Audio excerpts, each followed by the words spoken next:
Discussion commune. Donc le 194 rectifié bis, Madame Mello. Merci Monsieur le Président, Madame la Ministre, mes chers collègues. Il s'agit dans cet amendement des entreprises adaptées qui offrent des solutions dynamiques de création d'emplois. Et il faut mettre en œuvre le contrat de développement responsable et performant du secteur adapté, qui a été signé en mars 2017. Cet amendement propose d'augmenter le budget dédié à la subvention spécifique qui vient en complément des aides au poste par les entreprises adaptées qui emploient jusqu'à 80 % de personnes en situation de handicap. La subvention spécifique est destinée notamment au suivi social, à l'accompagnement et à la formation spécifique de la personne handicapée. Elle n'avait pas été augmentée au cours de la précédente législature. La baisse de 22 % prévue en 2018 est préjudiciable. Cet amendement est directement lié à la mesure prévoyant la baisse de 7,59 millions de la subvention spécifique et la création de 1 000 aides aux postes supplémentaires pour l'année 2018. La personne en situation de handicap en recherche d'emploi possède un faible niveau de qualification et a une durée moyenne d'inactivité qui est de 200 jours plus long que pour le public valide.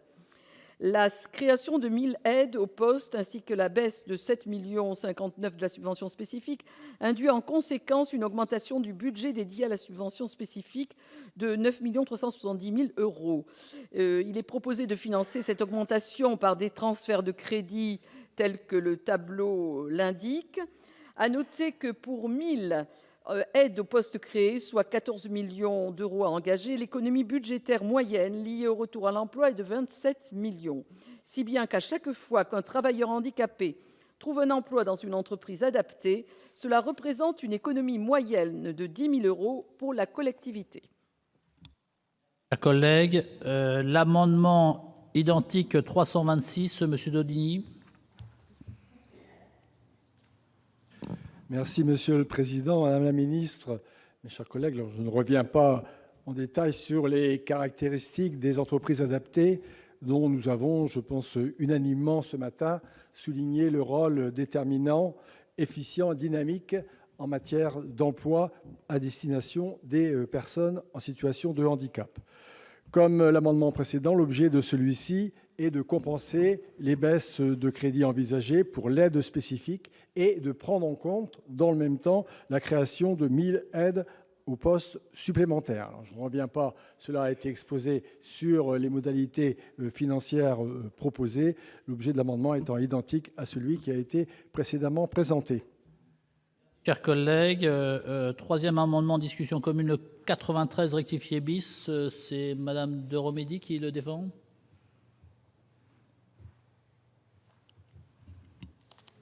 Merci Monsieur le Président. C'est le même amendement que précédemment défendu par mes collègues, donc qui vise à rétablir au profit de l'aide au poste dans les entreprises adaptées les 8 millions d'euros d'économie. Ces 8 millions d'euros sont prélevés sur l'action 16 du programme 155. Le renforcement du soutien financier à l'aide au poste permettra logiquement qu'une économie de même montant soit réalisée sur les politiques d'amélioration de la qualité de l'emploi et des relations du travail. Merci. Deux autres amendements donc dans la discussion commune identique. Deux amendements identiques, pardon. 193 rectifié bis, Madame Mello.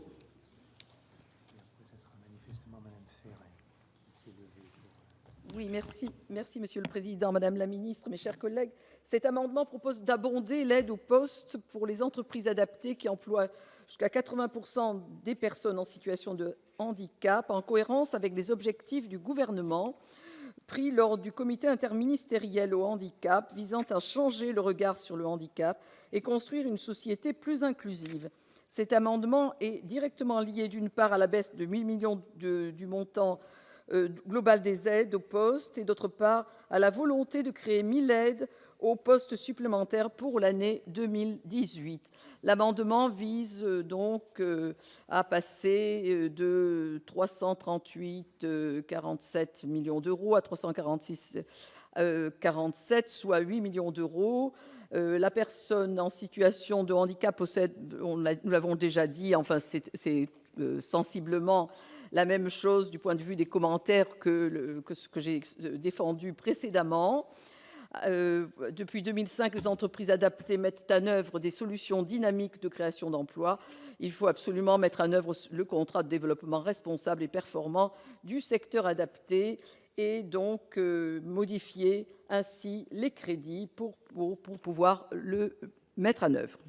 Si, chers collègues, l'amendement 325, Madame Ferret. Oui, juste une petite précision complémentaire, on va dire, pour justifier, motiver cet amendement, en insistant sur le fait que les personnes en situation de handicap ont une durée moyenne de chômage qui est de 200 jours plus longue que les publics valides.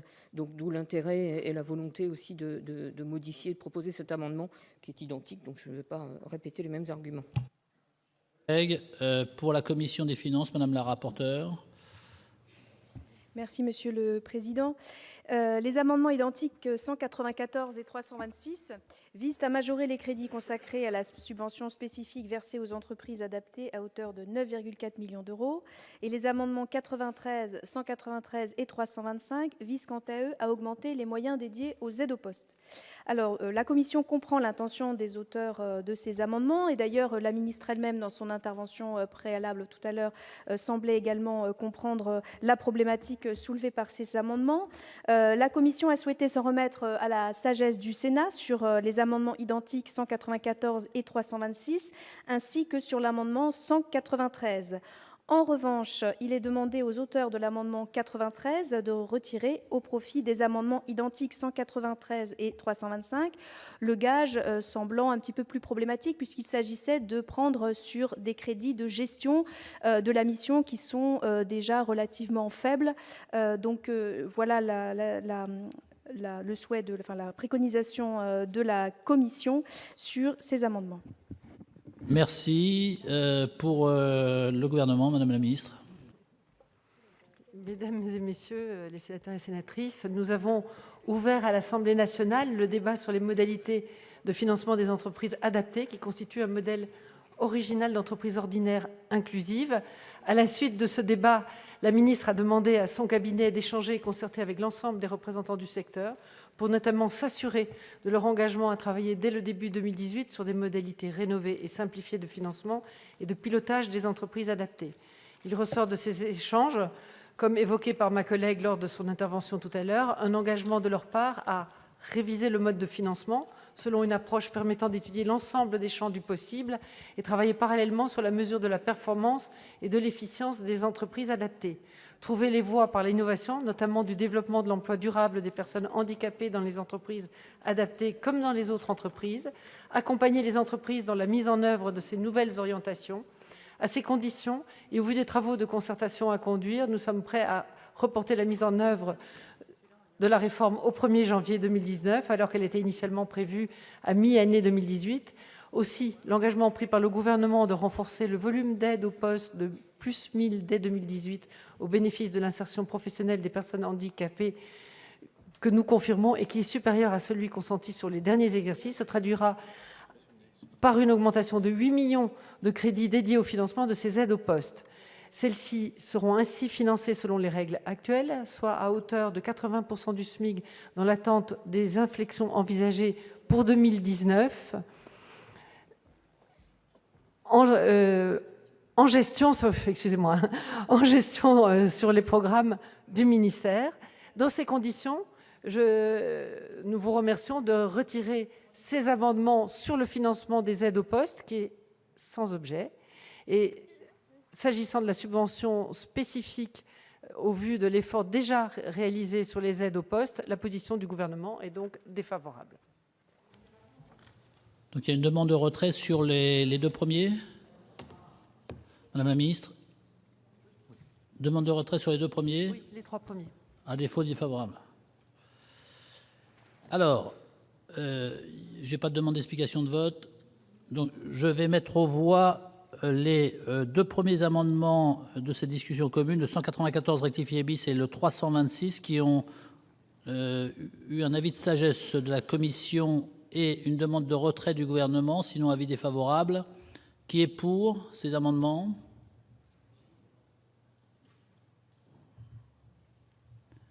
Qui est contre? Qui s'abstient? Ils sont adoptés. Alors, le 93 rectifié bis, qui a une demande de retrait de la commission, un avis défavorable du gouvernement. Il tombe. Il est retiré. Il est retiré.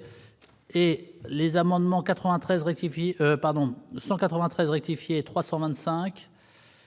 Avis de sagesse de la commission est défavorable du gouvernement, qui est pour.